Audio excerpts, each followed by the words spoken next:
Thanks. Great. All right, I was told to keep this to 5 minutes or below, and I'm all about the stopwatch, so my life is about taking splits now, so hopefully, I won't keep you too long. But when I was 8, I picked up my mother's guitar, which was sitting in the living room, and I strummed the low E string over and over. And after a bit of time, I began singing a Halloween song that I learned in music class in elementary school. And I sat there for a long time in the living room playing the guitar. And my mother noticed, and not too long after that day, I was signed up for group guitar lessons at my elementary school.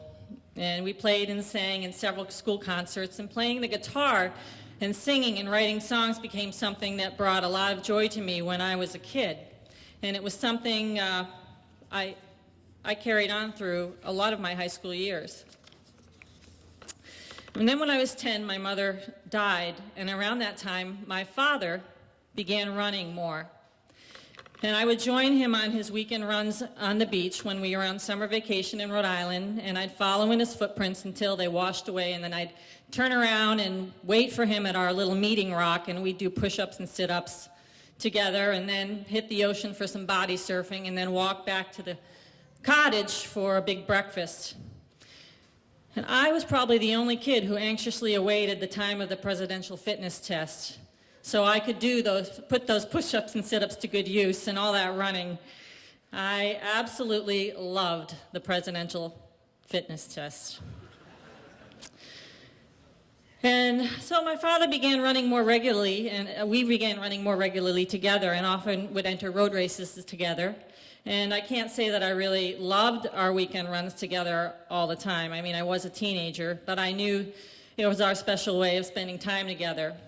So when I went to junior high school, I tried to form my own cross-country team because there was no team. And 2 kids showed up, and they lasted about a week. And so one of the teachers actually stayed after school and would watch me run around in the fields. And ironically, I now write his fitness program so he can fit exercise into his busy life.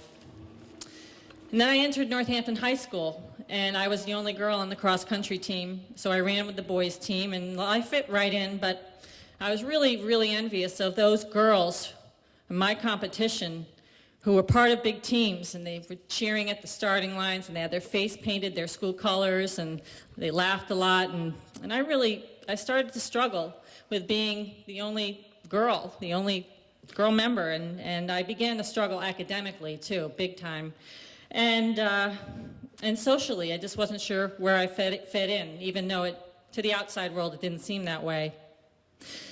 And my father knew I was struggling, so he took me to Boston, where I had some comprehensive tests done to determine my strengths and weaknesses, and we came to the conclusion that I might fare better at a private school.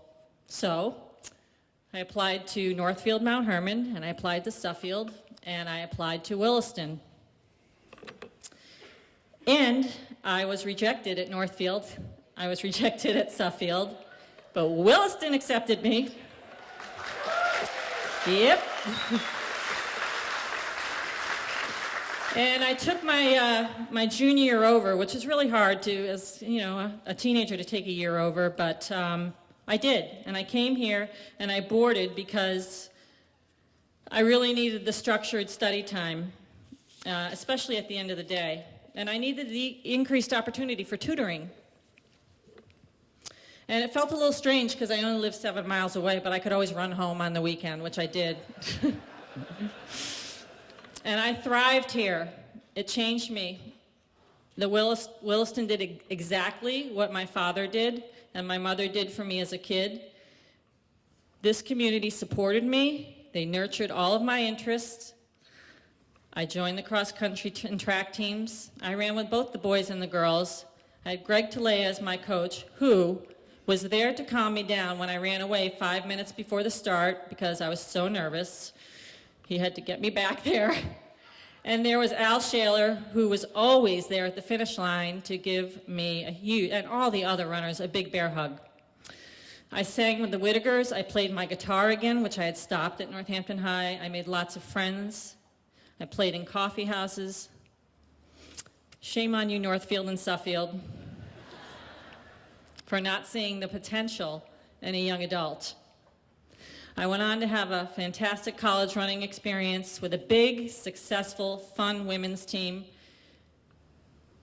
I went on to Smith College and coached there as the interim coach. And then I had an amazing 8-year journey as a pro triathlete, and I traveled all over the country and all over the world. And any success that I had was due to these 3 things: support from my coaches, my family, and friends, the people who really came through. I dared to put my foot on the line, and I dared to take risks, which took me way out of my comfort zone, and my family can probably roll their eyes because it wasn't just on the athletic field that I've taken risks. And luck that I had people close to me in my life that knew enough to pay attention and help me find my way. And the lessons that I've learned from my journey is that every child, every young adult has all these sparks inside of them which represent their interests and passions. And it's up to us as adults, coaches, teachers, to be the catalyst in turning those sparks into big, beautiful, colorful, bold flames. We need to pay attention and nurture those sparks of interest in many different and creative ways as we can. So I'm really honored to be one of the initial inductees of the Williston Hall of Fame, and thank you, Williston, for considering and choosing me and always supporting me.